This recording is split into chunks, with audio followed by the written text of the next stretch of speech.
이 자리 나와 함께 예배한 우리 성도님들과 인터넷으로 예배한 우리 모든 성도님들이 하나님의 임재를 경험하시면서 점점 강성해지는 은혜가 있기를 주님의 이름으로 축원합니다.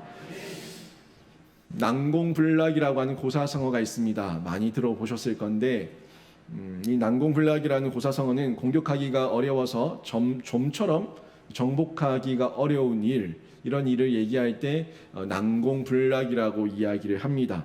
옛날에는 전쟁할 때 가장 중요한 것이 적군이 넘어올 수 없는 튼튼한 견고한 성을 쌓는 것이 늘 숙제였습니다. 그래서 나라들과 제국들이 자신들의 영토를 보호하기 위해서 늘 성을 쌓기에 열심이었습니다.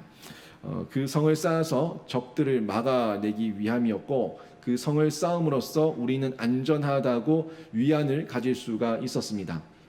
만리장성이라고 하는 성이 있는데 아주 긴 성곽이죠. 굉장한 성곽인데 이 만리장성은 중국 고대 진나라 시황제 때부터 16세기 말까지 계속 이어서 지어진 성곽입니다. 처음에 진시황이 기존에 있던 성들을 연결하면서 새롭게 축조하면서 성곽을 쌓기 시작했는데 이게 16세기 말까지 계속 이어졌어요. 그래서 무려 그 키로수가 21,196km나 되는 엄청난 길이를 자랑하고 있습니다. 현재도 현존하고 있는 길이는 60km 가까이 된다고 하는데 굉장한 성곽이죠. 그런데 이런 성곽들을 쌓았다고 해서 중국의 그 많은 제국들이 무너지지 않았습니까? 만약에 무너지지 않았다면 그 제국들이 지금도 현존하고 있겠죠. 그 제국들은 다 사라졌고 지금은 새로운 중국이 등장해 있습니다. 모든 세상 나라는 사라지고 세상에 쌓았던 성들은 무너지기 마련입니다. 유한하기 때문에 그렇습니다. 인간이 쌓은 성은 유한합니다. 인간이 쌓은 성은 영원하지 않습니다. 그런데 영원한 성이 있습니다. 영원한 성, 어떤 성이겠습니까? 우리 하나님께서 우리 성도들과 함께 하시면 우리가 불신자들, 믿지 않는 자들이 볼 때 난공불락의 성인 줄로 믿습니다. 이 믿음이 저희들 안에 있을 때 하나님을 더욱더 철저하게 의지하면서 하나님을 바라보게 되는데, 만군의 하나님께서 우리와 함께 하실 때 우리가 어디를 가든지 승리하고 형통하고 잘 되는 복을 누리면서 점점 강성해질 수가 있다는 겁니다. 여호와께서 함께 하실 때 이것이 가능한데, 여호와께서 함께 하신다는 것, 이것이 하나님의 임재입니다. 여호와께서 나와 함께 하시고 우리와 함께 하시고 우리 가정과 우리 나라와 우리 교회와 아무튼 우리와 함께 하신다는 것, 이것을 우리가 하나님의 임재라고 얘기하는데, 임재만 있다면, 하나님의 임재와 하나님의 함께 하심만 있다면 우리는 어디를 가든지 승리와 형통과 평탄의 길을 걸어갈 수가 있습니다. 그러면 어떻게 하면은 하나님의 임재를 우리가 경험할 수가 있을까요? 임재하시면 이긴다는 건 알겠는데 어떻게 하면 우리가 하나님의 임재를 누리면서 살아갈 수가 있겠습니까? 지난주에 제가 점점 약화, 점점 강화라는 제목으로 사울의 집안과 그리고 다윗의 집안이 비교해서 말씀을 드렸죠. 다윗의 집안은 점점 승리하고 형통하는 삶을 살았던 것을 확인할 수가 있었습니다. 반면에 점점 쇠퇴했던 가정이 있었는데, 가문이 있었는데 어디였습니까? 사울 집안이었습니다. 이스라엘을 통치했던 사울 왕가는 점점 쇠퇴했습니다. 사울 왕과 그 아들 요나단이 죽은 이후에 사울 왕가는 기둥과 같았던 그 아브넬 장군, 그도 결국에는 죽고 점점 쇠퇴하는 길을 걸어가게 됐습니다. 이 아브넬은 그냥 장군 정도가 아니었어요. 이스라엘 그리고 이스보셋이라고 하는 왕에게 있어서 이 아브넬은 엄청난 기둥 같은 장군이었어요. 마치 우리나라로 얘기하면은 고구려 때의 영계소문 같은 장군, 그리고 신라 시대로 얘기하면은 김유신과 같은 장군, 그리고 백제로 얘기하면 계백과 같았던 장군이 아브넬이었습니다. 자기들에게 의존할 수 있는 마지막 믿을 만한 장군이 아브넬이었는데, 이 아브넬도 결국에 죽게 되죠. 그 이후에 이 사울의 왕가는 점점 급속도로 쇠퇴하게 되는데, 급기야 이 이스보셋의 신하였던 이 레갑과 바나가 왕을 반역하게 됩니다. 반역할 때 이스보셋이 낮잠을 자고 있는데 그 왕 곁으로 가서 왕 배를 찔러서 죽이고, 그리고 그 목을 끊어서 다윗에게 가지고 갔습니다. 끔찍하죠? 믿었던 신하가 왕을 죽이고 그 목을 따서 적군이었던 다윗에게 가서 바치는 이런 기가 막힌 일까지 벌어지게 됩니다. 다윗은 헤브론에 있다가 이 레갑과 바나가 이스보셋의 목을 가지고 자기에게 찾아왔을 때 어떻게 반응했을까요? 적군의 왕의 목을 가지고 왔으니까 상을 줬을까요? 어떻게 했을까요? 의인을 죽인 악인으로 바로 보고 그를 처형하게 됩니다. 그들은 죄 없는 의인을 죽인 악인이기 때문에 즉각 죽여야 된다고 얘기하면서 바로 그 자리에서 처형합니다. 이렇게 사울의 왕가는 무너졌어요. 신하가 왕을 죽이고 왕도 신하를 믿지 못하고, 그렇게 서로가 서로를 믿지 못하는 구조 속에 있다가 결국에는 세상 역사 가운데 사라진 왕조가 되었습니다. 사울 왕가가 이렇게 멸망할 거라고 누가 생각했겠습니까? 누가 사울 왕가가 이렇게 멸망할 거라고 상상이라도 했겠습니까? 그런데 이렇게 사라져 버렸어요. 그 반면에 다윗의 왕가는 어땠습니까? 점점 강성해져 가죠. 다윗의 왕가가 점점 강성해졌다는 내용을 제가 지난주에도 말씀드렸지만, 이 왕가가 어떻게 강성해져 갔는지 약 7가지로 좀 요약을 해보니까 이렇게 볼 수가 있었어요. 먼저 나라가 통일이 됩니다. 사무엘하 5장 1절에서 3절, 오늘 저희가 읽었던 그 본문 앞부분을 보게 되면은 다윗이 이제 모든 지파의 장로들과 지파의 군인들, 그들이 찾아와서 왕을 삼는 내용이 등장을 하는데, 다윗은 지금까지는 7년 반 동안 헤브론에서 남쪽에 있는 유다 지파만 다스리는 왕으로 있었거든요. 그런데 사무엘하 5장부터 12지파를 다 다스리는 왕으로 등극을 하게 됩니다. 그래서 5장 1절에서 3절까지 보면은 모든 지파와 모든 장로가 찾아왔다는 기록을 남기고 있는데, 이들이 와서 다윗에게 기름을 붓고 왕을 삼으면서 우리의 왕이 되어야 될 이유, 그 3가지를 얘기를 합니다. 그 3가지를 보니까 먼저는 다윗 당신과 우리들은 친족이라는 거예요. 우리는 같은 혈통이고 친족이니까 당신이 우리의 왕이 되어 주십시오라고 얘기하고 있습니다. 또 다른 걸 보니까 사울 왕 때도 당신은 지도자였고 당신은 그때도 장군이었고 지도자였기 때문에 지금도 우리를 지도할 수 있습니다. 우리의 왕이 되어 주십시오라고 이야기를 합니다. 그리고 3번째가 사무엘을 통해서 하나님께서 다윗 당신에게 왕 삼으시는 기름을 부으셨기 때문에 당신은 우리의 왕이 되기에 합당합니다 라고 얘기하면서 우리의 왕이 되어 달라고 간청을 하게 됩니다. 이 3가지 이유를 들어서 다윗을 통일왕국의 왕으로 세웠는데, 다윗이 이렇게 통일왕국의 왕으로 강성해질 때에 엄청난 사람들이 몰려왔어요. 이 성경과 같은 맥락에서 나와 있는 역대상 12장에 보면은, 역대상 12장 하반부에 보면은 어느 지파는 얼마, 어느 지파는 얼마, 어느 지파는 얼마, 계속 모든 지파의 그 다윗에게 와서 충성을 맹세했었던 군인들의 숫자를 기록하고 있는데, 그 수를 다 합치니까 34만 800명이 됩니다. 34만 800명의 군사와 장군들이 다윗에게 찾아와서 충성을 맹세하고 우리의 왕이 되어 달라고 요청하고 있는 다윗을 보게 됩니다. 점점 강성해지고 있는 거죠.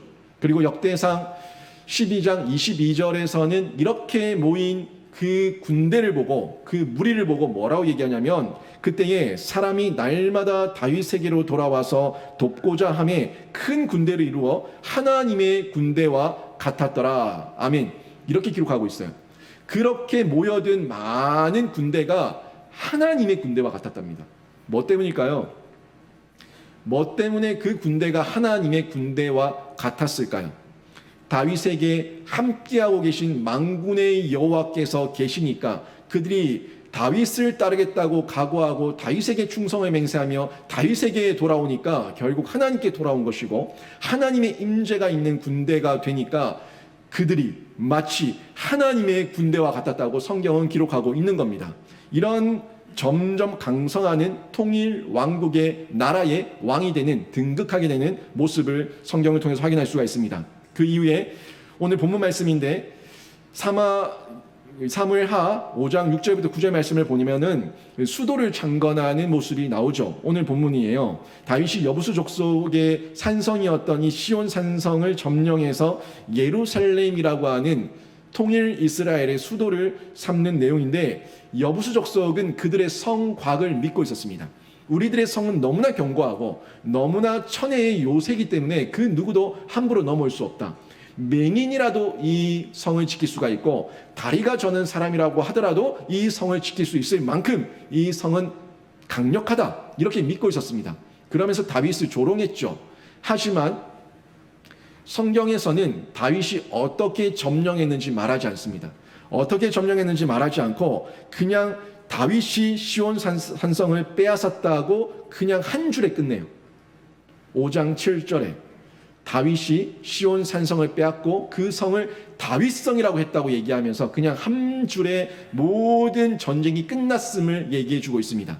그렇게 여부수 사람이 믿었던 산성이었지만, 성곽이었지만 하나님과 함께하는 다윗 앞에서 그 성의 싸움을 기록할 내용도 없을 만큼 너무나 쉽게, 너무나 간단하게 그냥 점령당했다는 것을 암시해 주고 있습니다.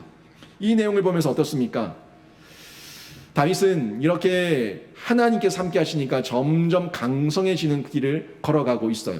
그리고 다윗이 이 예루살렘을 새로운 나라의 수도로 삼았던 것도 엄청난 하나님의 은혜였고 하나님의 지혜와 계략이 들어가 있었습니다. 아주 정치적으로도 대단한 지혜였습니다. 사울 왕가의 수도는 요단강 건너편에 있는 마하나임이었어요. 다윗의 수도는 남쪽에 있는, 예루살렘 밑쪽에 있는 헤브론이었어요. 헤브론을 수도로 삼으면은 위쪽에서 반발이 있을 것이고, 마하나임을 수도로 삼으면은 다른 밑에 남쪽에서 반발이 있을 수가 있어요. 그렇다고 12지파의 여러 도성들 가운데 한 군데를 찝게 되면은 그 지파를 편애한다는 오해를 받을 수도 있었습니다. 처음 나라를 세우는 입장에서 여러 면에서 공고한 상황이 벌어질 수도 있는 곳이었어요. 그런데 다윗은 그 누구의 지파의 땅도 되지 않았던, 지금도 빼앗지 못해서 지금도 절절 매고 있었던 여부수 족속의 산성이었던 그 예루살렘을 점령해서 거기를 새로운 나라의 수도로 정하고 수도를 창건하게 된 겁니다. 정치적으로 봐도 여러 면에서 새로운 나라, 새로운 시작이라고 하는 아주 좋은 내용을 전달할 수 있는 기회가 된 것이죠. 실제로 이 예루살렘은 여러 지파 가운데 어디에도 소속되지 않았을 뿐만 아니라 자연적으로, 지리적으로, 지형적으로 봐도 아름다운 곳이었고 천혜의 요새였습니다. 세 면이 모두가 산과 계곡으로 둘러싸여져 있었고 한 면만 뚫려 있었는데 거기만 막으면 모든 군대를 막을 수가 있는, 어떤 적도 막을 수가 있는 그런 곳이 예루살렘이었어요.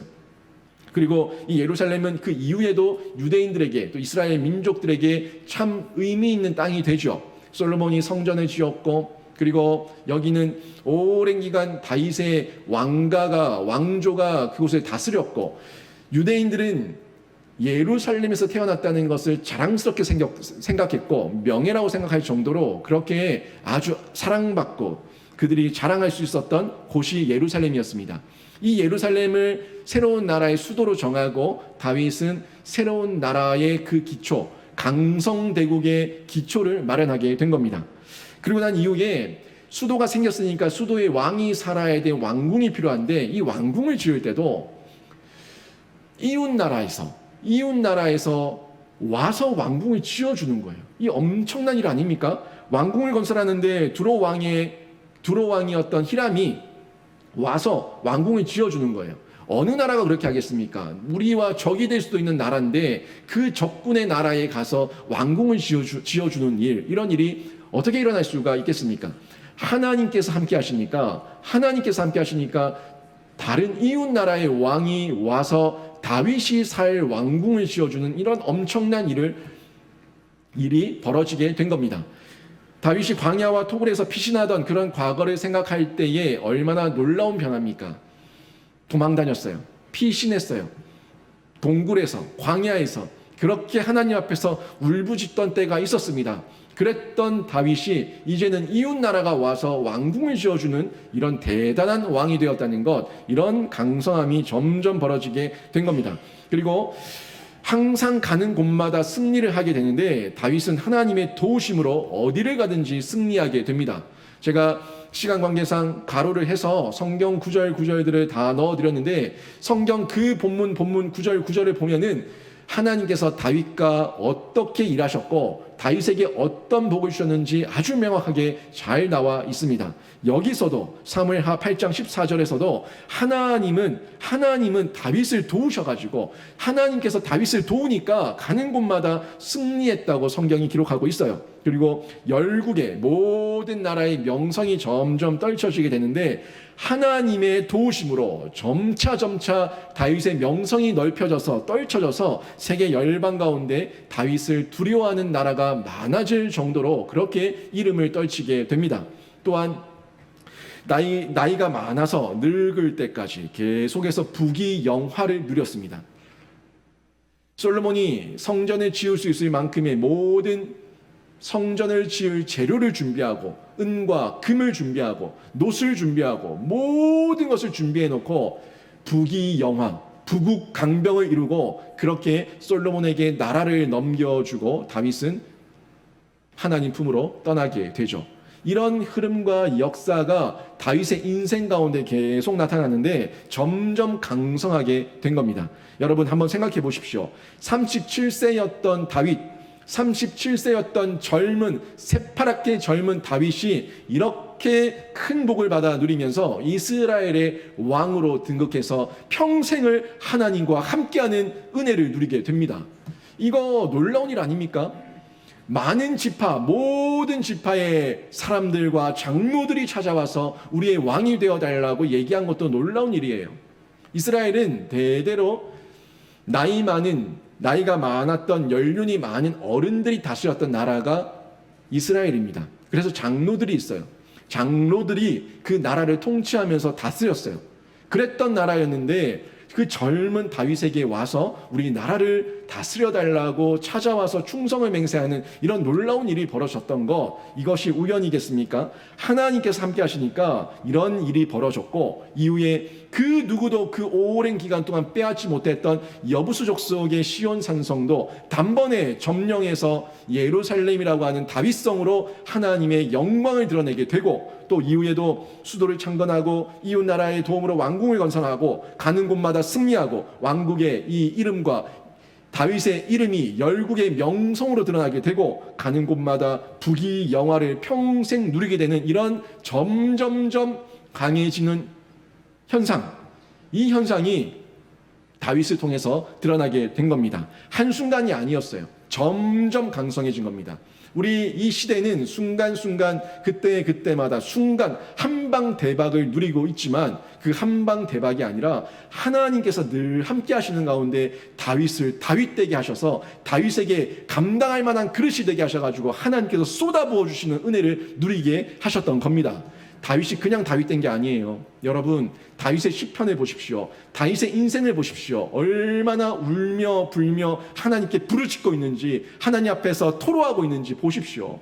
그렇게 오랜 시간 동안 연단과 과정과 그 훈련을 통해 가지고 하나님은 다윗이 다윗 될 수 있도록 만들어 놓으신 거예요. 그 만드신 이후에 이제는 쏟아 부으시는 거예요. 쏟아 부으시는 은혜를 다윗이 감당하는 겁니다. 그 감당하는 중에 그 다윗이 누구를 드러냅니까? 하나님을 드러내는 거예요. 하나님을 드러내는 거예요.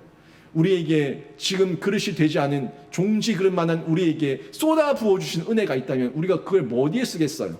다 흘려 허비하고 낭비하든지, 아니면 하나님이 아니라 나를 드러내고 죄 짓는 데밖에 더 쓰겠습니까? 우리가 다윗처럼 연단과 훈련과 과정들을 거치는 중에 하나님께서 함께 하시니까 그 모든 시련과 어려움도 이겨내고 결국에는 이겨내고, 하나님께서 함께 하시니까 쏟아부어 주시는 복도 받아서 하나님의 영광을 드러내는 그렇게 큰 인물이 되었다는 것을 기억하시기를 바랍니다. 여러분, 여기서 우리가 주목해야 될 것은 하나님의 임재예요. 다윗이 혼자 있었던 적이 없어요. 늘 때마다 일마다 시마다 하나님께서 함께 하시니까 하나님의 임재가 있으니까 다윗이 점점 강성해져 갔는데 일반적인 임재도 있었고 특별한 임재도 있었습니다. 여러분, 다윗이 느꼈던 일반적인 임재, 어떤 임재겠습니까? 다윗이 강성해진 비결을 오늘 본문 10절에서는 이렇게 간략하게 말씀하고 있습니다. 만군의 하나님 여호와께서 함께 계시니, 만군의 하나님 여호와께서 함께 계시니 다윗이 점점 강성하여 가니라. 아멘. 아주 간단하죠. 핵심은 만군의 하나님, 만군의 하나님이 함께 계시는 거예요. 만군의 하나님이 함께 계시면은 다윗뿐만이 아니라 우리도, 저도, 여러분도 모두가 점점 강성해질 줄로 믿습니다. 여기서 우리가 바라봐야 될 그 한 분이 다른 세상이 아닙니다. 만군의 하나님이에요. 만군의 하나님이에요. 이 만군의 하나님을 히브리어 원어로 그대로 직역하면은 군대의 하나님이 됩니다. 성경에서는 지금 우리 한글 성경에서는 만군의 하나님으로 번역을 했지만 이 히브리어의 순서 그대로 번역하게 되면은 군대의 하나님이 돼요. 군대의 하나님. 아까 역대상 12장 22절 23절 거기서 뭐라고 얘기했습니까? 그 다윗 앞에 모여든 모든 군대를, 지파의 군대를 보고 하나님께서 뭐라고 얘기하셨어요? 하나님의 군대와 같더라 하지 않았습니까? 하나님의 군대와 같더라. 그 결국은, 그 내용은 하나님의 임재가 있으니까 하나님의 군대와 같았다고 하는데, 지금 다윗이 그 군대의 하나님, 그 군대의 하나님과 함께 계시니까 당당했어요. 어디를 가든지 강성했어요. 이 강성함은 왕이 된 그 이후부터가 아닙니다. 항상 그랬습니다. 항상 당당했고, 아무것도 없었던 목동이었던, 양떼를 치는 목동이었던 그때도 담대했습니다. 강단이 있었어요. 그 마음 가운데 하나님을 의지하는 믿음이 있으니까 그 믿음의 확신이 있어서 뭐라고 얘기해요? 다윗이 골리앗 앞에서 뭐라고 얘기합니까? 사무엘상 17장 45절에 보니까 너는 칼과 창과 단창으로 내게 나오거니와 나는 네가 모욕하는 군대의 하나님, 이스라엘 군대의 하나님, 만군의 여호와의 이름으로 내게 나아가노라 라고 말하지 않습니까? 이 당당함은요, 하나님의 임재를 그 어린 시절부터 경험하고 있었던 다윗이었기 때문에 외칠 수가 있었던 겁니다. 이 외침, 그냥 나온 외침이 아니에요. 하나님을 의지하는 믿음이고 하나님을 의지하는 임재의 체험이고, 이것이 있기 때문에 다윗은 어디를 가든지 하나님께서 함께 하셔서 승리할 수가 있었고, 누구를 만나든지 하나님의 이름으로 외치면서 승리를 경험할 수가 있었습니다. 여러분, 이것이 하나님의 임재를 체험하는 일반적인 체험에서 드러나는 거예요. 일반적인 체험에서 드러나는데, 다윗이 느꼈던 일반적인 체험 어떤 거겠습니까? 창조의 임재를 경험하고 있었어요. 창조의 임재를 다윗은 체험하고 있었습니다. 하나님은요, 모든 만물의 창조자로서 만유와 만인을 통치하고 계십니다. 만유와 만인을, 모든 것을 통치하고 있다고요. 여러분, 지금 이 코로나 시국을 보면서 답답하죠. 또 이 온 세계가 어디로 가는지 당황스럽고 마음 가운데 어려움이 있죠. 한국도 지금 이 안보가 어디로 가고 있고 이 경제가 어떻게 되는지 정말 마음 가운데 깝깝하고 답답한 마음이 있지 않습니까? 그래도 여러분, 지금 이 모든 나라와 만유와 만인은 우리 하나님께서 통치하고 있는 줄로 믿습니다. 하나님께서 통치하고 있어요. 그래서 우리 마음 가운데 담대함이 있는 거예요. 당당함이 있는 겁니다. 이 믿음이 다윗에게 있었어요. 다윗은 이 하나님을 철저하게 의지하고 있었는데, 우리 하나님은요, 모든 세상 우주 만물을 창조하셨습니다. 그 모든 것을 창조하셔서 하나님이 지금도 통치하고 있다는 것이 중요한데 편지하고 있는 거예요. 모든 것을 편지하고 있는 거예요. 하나님의 편재성입니다. 하나님의 속성 가운데 편재성이에요. 그런데 이 부분을 잘못 오해하는 부분이 있어요. 하나님께서 우주도 만드셨고 해와 달도 만드셨고 동물도 만드셨고 인간도 만드셨고 모든 것을 만드셨으니까 그 속에 신이 있다, 그 속에 하나님이 있다, 그 속에 하나님의 형상이 있다, 이렇게 얘기하는데 이거는 잘못된 신학적 사상입니다. 범신론이 돼요. 범신론은 그 만물 속에 하나님이 들어있다고 얘기하면서 그것을 우상 숭배하게 됩니다. 하나님이 모든 것 만드신 건 맞습니다. 하나님께서 모든 것을 만드신 건 맞지만 이 모든 우주 만물은 하나님의 통치 아래 있다는 이 확실한 내용을 이해하셔야 돼요. 하나님의 통치 아래 있어요. 하나님의 편재성 가운데 통치 아래 있다는 것을 우리가 기억해야 되는데 이 사실을 다윗이 알고 있었던 거예요. 온 우주 만물, 사울이 지금 나를 공격하고 나를 죽이려고 하는 이 상황, 이 모든 상황과 환경 가운데서도 하나님의 역사가 있다는 것을 믿고 있었기 때문에 다윗은 당당할 수가 있었던 겁니다.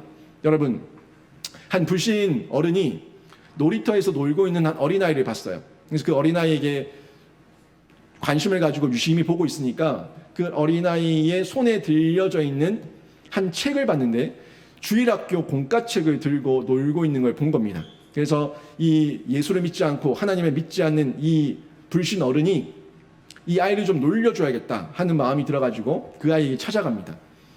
그 아이 가까이 가서 얘야 너 교회 다니니? 이렇게 물었더니 네, 저 교회 다녀요 라고 얘기한 거죠. 그러면 주일학교도 나가겠네? 네, 저 주일학교도 나가요. 이렇게 얘기를 했어요.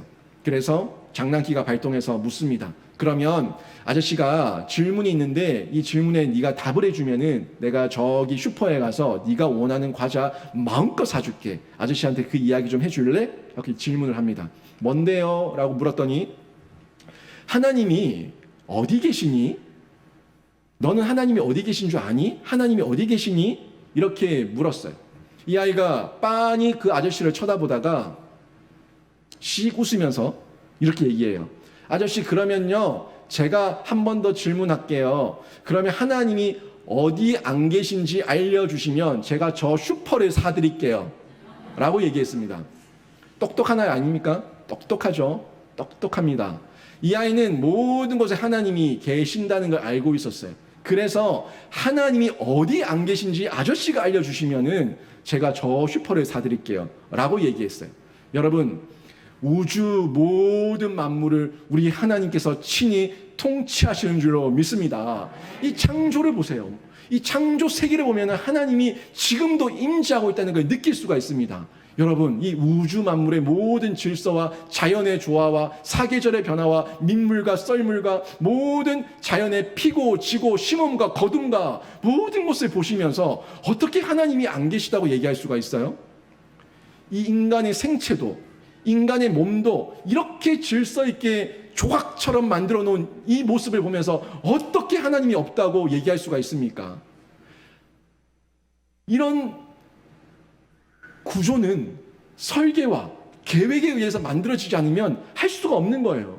하나님께서 하나님의 지혜와 하나님의 총명을 가지고 하나님께서 계획하시고 설계하셔서 이 우주 만물과 이 모든 자연 세계를 만드신 줄로 믿습니다. 이걸 눈으로 보면은 보인다고요. 하나님의 임재가 지금도 여기 임재하고 있다는 걸 우리가 볼 수 있는 거예요. 하나님의 통치 아래 있구나, 하나님의 질서 아래 있구나 하는 것을 볼 수가 있는 겁니다.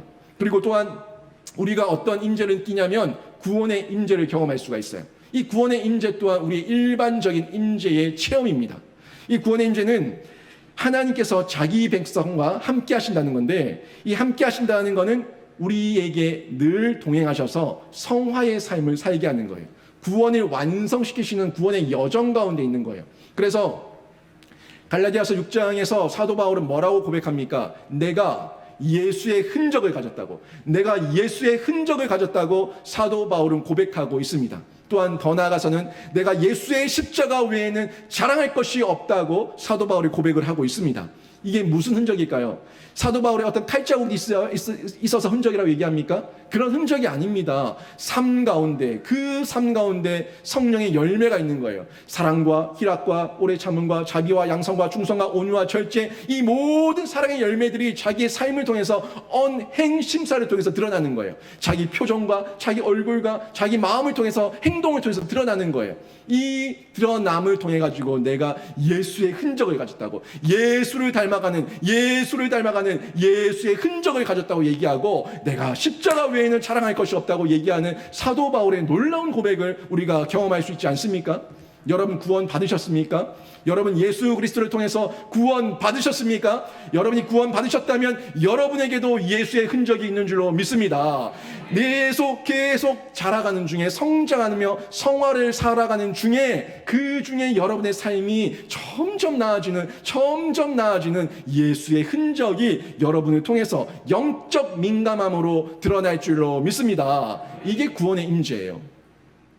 또 어떤 임재가 있습니까? 기도의 임재가 있어요. 이 기도의 임재는 본문에서 하나님이 다윗과 함께 하셨다는, 오늘 본문에서 봤었던 다윗과 함께 하셨다는 것인데, 이 함께 하시는 것은 제가 방금 봤던 창조의 임재, 구원의 임재와는 좀 별개예요. 조금 더 깊이 들어간 사모함의 임재인데, 이 임재는 어떤 임재냐면은 하나님을 존중히 여기는, 하나님을 사랑하면서 하나님을 존중히 여기는 사람들과 함께 하시는 임재입니다. 사무엘상 2장 30절에 이렇게 기록되어져 있습니다. 같이 한번 읽어보겠습니다. 시작. 나를 존중히 여기는 자를 내가 존중히 여기고 나를 멸시하는 자를 내가 경멸하리라. 아멘. 하나님께서 뭐라고 얘기합니까? 나를 존중히 여기는 자, 나를 사랑하고 나를 존중히 여기는 자를 내가 존중히 여긴다고 얘기하고 있는데, 여러분이 하나님을 존중히 여기는 게 뭘까요? 하나님의 존재를 인정하는 겁니다. 여러분 하나님의 존재를 인정합니까? 여러분이 하나님의 존재를 인정하는 게 존중히 여기는 거예요. 하나님께 기도하십시오. 하나님께 기도하는 게 하나님이 있다는 것을 인정하는 겁니다. 옆에 아이가 있어요. 우리 자녀가 있는데, 이 자녀가 지네들끼리만 계속 얘기하고 엄마 아빠를 따시키면은 엄마 아빠를 존중하는 겁니까? 엄마 아빠에게 엄마 아빠 빠져, 엄마 아빠 대화 안 돼, 엄마 아빠 들어도 몰라, 저리 가 라고 얘기하면은 그 아이들이 부모를 존중히 여기는 겁니까? 아니에요. 부모에게 얘기해 줄 수 있는 아이, 부모에게 자신의 마음을 털어놓을 수 있는 아이, 그 자녀들이 부모를 존중히 여기는 건데, 하나님을 존중히 여기는 게 하나님과의 영적 교제예요. 하나님께 기도하는 거예요. 하나님 앞에 토로하는 거예요. 하나님 앞에 마음을 쏟아내는 거예요. 그 모습이 누구한테 있었어요? 다윗에게 있었습니다. 다윗은 늘 때마다 시마다 일마다 하나님 앞에 자신의 마음을 쏟아내는 일을 했는데, 그 작업을 했는데 그게 기도로 나타났고 시편으로 나타났고 하나님을 향한 찬양으로 나타났어요. 이게 존중히 여기는 겁니다. 여러분 속에 하나님께서 함께 하신다는 믿음이 있다면, 하나님께서 나와 함께 하신다는 그 믿음이 있다면 하나님을 존중히 여기시며 기도하는 성도 되시기를 주님의 이름으로 축원합니다. 부모와 나와의 관계, 부녀 간의 관계, 부자 간의 관계, 그 관계는 어떤 경우에도 끊어지지 않습니다. 다만 거리감은 있을 수 있겠죠. 거리감은 있을 수 있어요. 하지만 부모는 언제나 부모예요. 자녀는 언제나 자녀예요. 이 관계는 변함이 없습니다. 우리가 하나님께 가까이 다가가기만 하면은, 하나님께서 기다리고 계시는데 하나님께 가까이 다가가기만 하면은 우리 하나님은 언제든지 여러분의 그 세밀한 신음소리까지도 들으시고 임재하셔서 도우실 줄로 믿습니다. 이게 기도의 응답입니다. 임재, 기도의 임재예요. 이 임재를 늘 체험하는 가운데 영적 교제를 하고 하나님 앞에서 우리가 점점 강성해지게 되는 거죠. 여러분은 하나님의 이런 특별한 임재를 경험하고 있습니까? 하나님이 특별히 함께 하시면은 어떤 문제도 문제가 되지 않습니다. 미국의 저명하고 유명한 목사님이신데 도널드 그레이 반하우스라는 목사님이 계십니다. 지금은 세상에 안 계시지만 이 도널드 그레이 반하우스 목사님이 이런 이야기를 했습니다. 여러분, 문제의 한계를 생각하지 마십시오. 이래서 안 된다, 저래서 안 된다, 이래서 안 되고 저래서 안 된다고 생각하지 말고 우리 하나님은 한계가 없으신 분임을 기억하시기를 바랍니다. 이렇게 얘기했어요. 모세가 이스라엘 민족을 이끌고 출애굽할 때도, 그때도 사방에 한계가 있었습니다.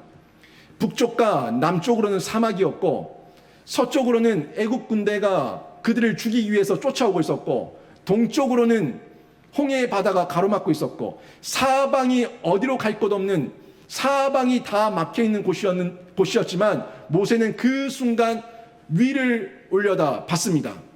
사방은 막혀있지만 하늘은 열려 있었고, 모세는 하늘을 향해서 하나님의 도움을 구했습니다. 이 이야기를 했어요. 여러분, 맞습니다. 분명합니다. 여러분 사방이 다 막혀 있다고 할지라도 하나님과의 관계, 저 하늘과의 관계, 하나님과의 교제는 지금도 열려 있는 줄로 믿습니다. 하나님께 외치면 돼요. 하나님께 부르짖으면 돼요. 사방이 다 막혀 있지만 하늘은 열려 있으니까, 하늘은 열려 있으니까 하나님의 도움을 구하면서 하나님께 부르짖으면, 위를 바라보고 위에 하나님께 구하면은 우리 하나님 도우시고 응답하셔서 지금도 임재하실 줄로 믿습니다. 이 믿음을 가지고 우리가 하나님의 임재를 구하고 하나님의 임재를 경험하는 겁니다. 이 중에 또 특별한 임재가 있습니다. 이런 일반적인 임재 가운데, 창조의 임재, 구원의 임재, 기도의 임재 가운데 우리가 일반적으로 하나님을 경험할 수도 있지만 특별한 임재도 있습니다. 많은 성도들은 하나님은 보편적으로 일반적으로 모든 성도들에게 임재하실 뿐이지 나에게는 특별하게 임재하지 않는다고 생각합니다. 나는 그런 특별한 존재도 아니고 나는 그런 특별한 사람도 아니니까 나에게는 그렇게 특별하게 임재하지 않을 거야 하는 생각을 가지고 있어요. 과연 그렇습니까? 특별한 사람은 누구고 특별하지 않은 사람은 누굽니까? 하나님 앞에서 특별한 사람이 누구였습니까? 하나님 앞에서 버림받은 사람과 특별하게 존중받은 사람의 차이를 보십시오. 그러면은 나도 그 사실만 명확하게 볼 수만 있다면 우리도, 저도, 여러분도 특별한 존재가 될 줄로 믿습니다. 그 특별한 존재의 차이를 보시면은 사모함이에요. 사모함이 있느냐 없느냐에 따라서, 말씀과 하나님에 대한 사모함이 있느냐 없느냐에 따라서 특별한 존재가 됐는가 하면은 그냥 일반적인 존재가 되기도 했어요. 엘리와 사무엘을 한번 볼까요? 엘리는 그 시대에 제사장으로 귀하게 쓰임받았던 특별한 존재였습니다. 사무엘도 그 시대 가운데 하나님의 말씀을 받아서 기름 부어 왕을 세우고 또 그 시대 가운데 하나님의 말씀을 선포하는 선지자로 아주 귀하게 쓰임받았던 사람이었습니다. 둘 다 특별한 것 같죠? 둘 다 특별한 것 같은데 엘리는 한순간에 특별함을 잃어버렸습니다. 언제 잃어버렸습니까? 말씀이 희귀해질 때, 말씀과 멀어졌을 때, 말씀 앞에서 떠났을 때 엘리는 하나님 앞에서 지워졌어요. 사무엘상 3장 19절 말씀 보십시오. 사무엘상 3장 19절 말씀을 보면 이런 말씀이 나옵니다. 반면에 사무엘이 어떻게 했는지 보시자고요. 같이 한번 읽어봅니다. 시작. 사무엘이 자라매 여호와께서 그와 함께 계셔서 그의 말이 하나도 땅에 떨어지지 않게 하시니. 아멘. 여러분, 엘리도 하나님의 백성이었고 엘리의 자녀들과 그 가족들 모두도 하나님의 백성이었습니다. 사무엘도 하나님의 백성이었고 사무엘의 어머니였던 한나도 하나님의 백성이었습니다. 모두가 다 하나님의 백성이었어요. 그런데 하나님의 말씀을 무시하고 하나님의 말씀을 떠났던 엘리는 점차 지워졌고 사무엘은 하나님 말씀 앞에서 귀하게 쓰임받았어요. 이 사실을 기억하십시오. 사무엘에게 하나님의 말씀이 임합니다. 사무엘아, 사무엘아. 하나님이 부르셔요. 3번을 다 사무엘이 깨어나서 엘리를 찾아갑니다. 선생님, 저를 찾으셨습니까? 저를 찾으셨습니까? 3번 찾아갔을 때 엘리가 하나님께서 사무엘을 찾고 있구나 하는 것을 깨달았어요. 그리고 사무엘에게 이야기하기를 다시 가서 누워있다가 하나님이 찾으시거든 주의 종이 듣겠나이다. 이렇게 이야기하라고 전해줍니다. 저는 여기서 엘리가 이미 하나님 말씀을 떠났다는 것을 발견합니다. 제가 만약에 제사장이었고 제가 만약에 스승이었다면은 하나님 저에게 말씀해 주시옵소서 제가 듣고 전해 주겠나이다 했을 거예요. 하지만 하나님의 말씀이 희귀하고 하나님께서 나에게 말씀하지 않는다는 패배와 절망 가운데 빠져 있고 하나님 말씀과 떨어져 있었던 엘리는 그런 반응 보이지 않습니다. 반응 보이지 않아요. 지식적으로는 알고 있었어요. 주의 종이 듣겠나이다. 주의 종이 듣겠나이다. 말씀하옵소서라고 순종하며 나가면 된다는 거 지식적으로 알고 있었지만 가르쳐 줄 뿐 본인은 그렇게 행동하지 않습니다. 이게 엘리와 사무엘의 차이였어요. 사무엘은 말씀하는 대로 순종하며 반응합니다. 이게 특별한 임재를 경험할 수 있었던 사무엘의 모습이었는데 말씀을 사모하면은 이런 변화를 경험하게 되는 거예요.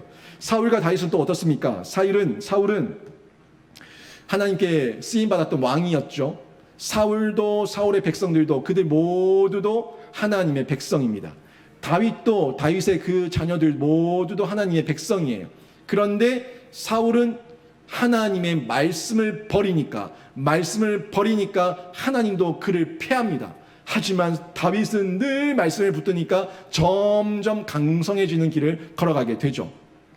사무엘상 15장 23절 말씀입니다. 한번 볼까요? 왕이 여호와의 말씀을 버렸으므로 여호와께서도 왕을 버려 왕이 되지 못하게 하셨나이다. 아멘. 뭘 버렸다고 얘기합니까? 말씀을 버렸다고 얘기합니다. 분명하죠. 지난주에도 봤지만 사울은 말씀을 버렸을 때 하나님의 임재를 경험하지 못하는 거예요. 하나님과 함께 하심을 경험하지 못한 거예요. 반면에 어떻습니까?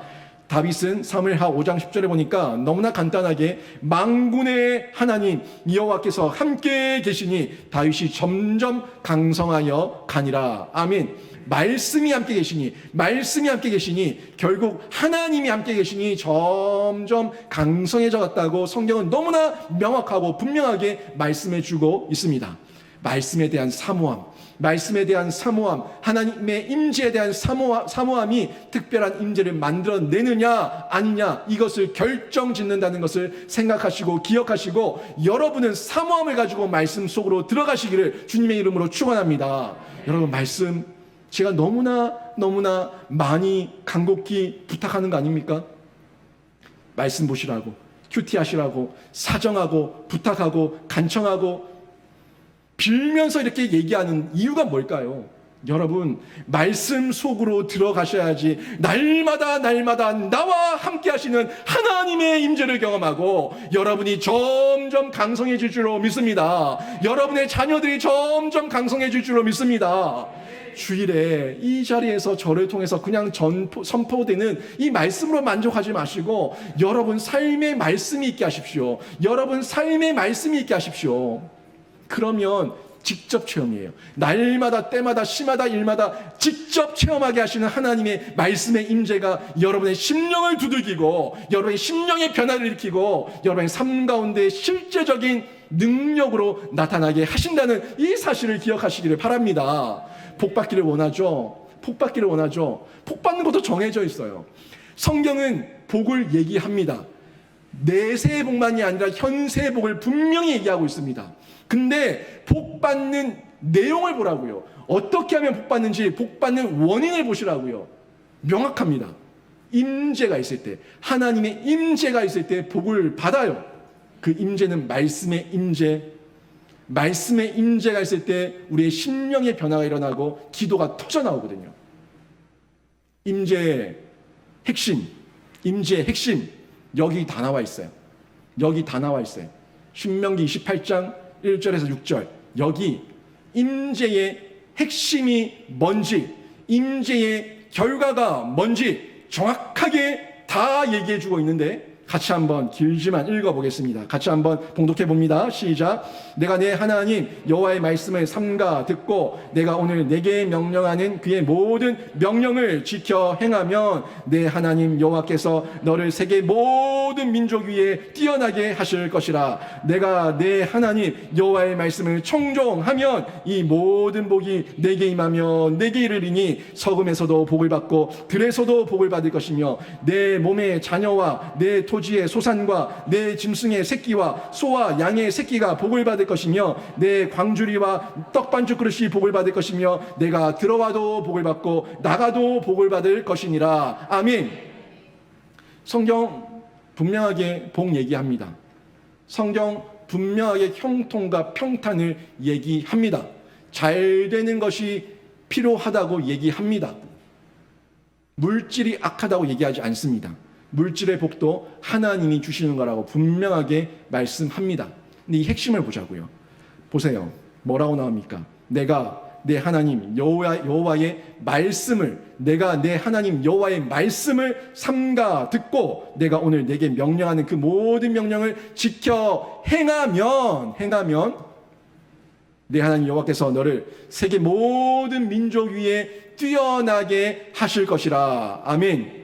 대한민국 경험하지 않았습니까?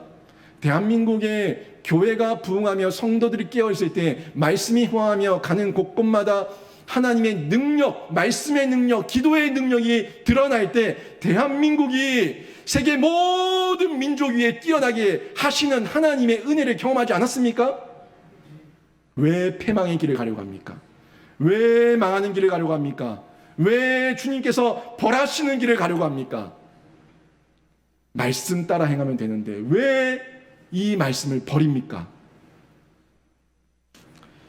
또 뭐라고 얘기합니까? 내가 내 하나님 여호와의 말씀을 청종하면, 내가 내 하나님 여호와의 말씀을 청종하면 이 모든 복이 내게 임하며 내게 이르리니 성읍에서도 복을 받고 들에서도 복을 받을 것이며 내 몸의 자녀와 내 토지의 소산과 내 짐승의 새끼와 소와 양의 새끼가 복을 받을 것이며 내 광주리와 떡반죽 그릇이 복을 받을 것이며 내가 들어와도 복을 받고 나가도 복을 받을 것이니라. 아멘.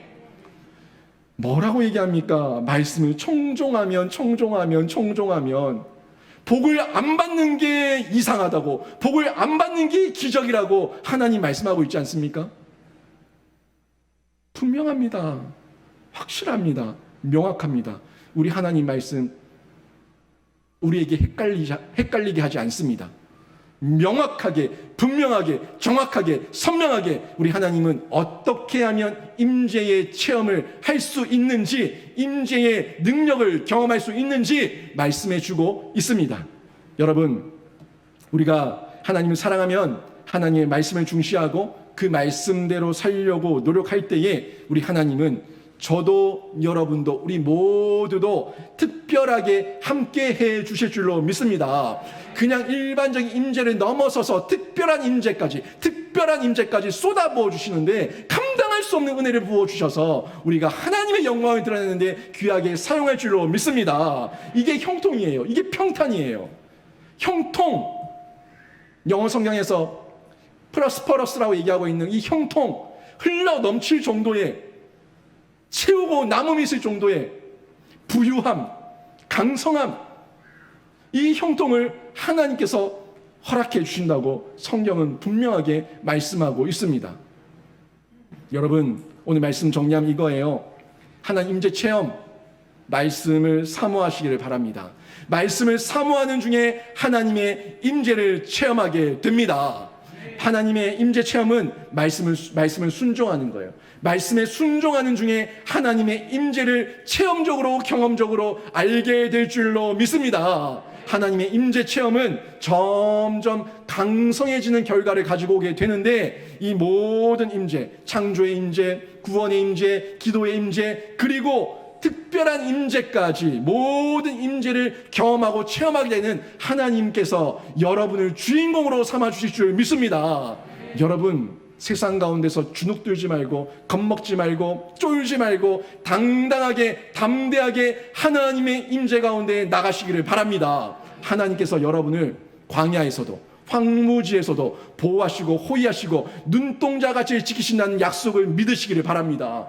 여러분, 눈동자같이 지키신다는 그 하나님의 그 말씀의 민첩함을 보시기를 바랍니다. 이 눈 어떻게 돼요? 훅 이러면은 이러지 않습니까? 얼마나 빠릅니까? 그렇게 신속하게, 민첩하게 우리 하나님께서 보호하시고 호위하시며 지키신다고 얘기하는데, 여러분, 그 하나님을 여러분이 임재를 통해서 체험하시기를 바랍니다. 체험하시기를 바랍니다. 제가 계속 얘기합니다. 말씀 보십시오. 큐티 하십시오. 말씀 보시고 큐티 하시고 기도하시고 그 시간을 통해서 생활 속에서 내가 할 수 있는 자기 부인과 자기 십자가를 통해서 덜도 운동에도 뛰어드시고 어떻게든 더 기도하고 어떻게든 더 주님 묵상하고 어떻게든 더 주님께 내 마음을 드리고 내 헌신을 드릴 수 있는지 내 삶을 돌아보면서 자기 십자가, 자기 부인을 생활 속에서 실천해낼 때에 여러분, 그때 오늘 말씀 만군의 하나님 여호와께서 함께 계시니 내가 점점 강성하여 가니라, 이 고백을 여러분도 하게 될 줄로 믿습니다. 만군의 하나님 여호와께서 나와 함께 계시니 이 고백 우리가 해야 되지 않겠습니까? 왜 다윗과 함께 계시니 이 이야기만이 아니라 나와 함께 계시니 내가 점점 강성하여 가니라, 이 고백을 올려드리시는 귀한 성도님들, 하나님의 임재를 체험하는 주인공들 되시기를 주님의 이름으로 축원합니다. 아멘.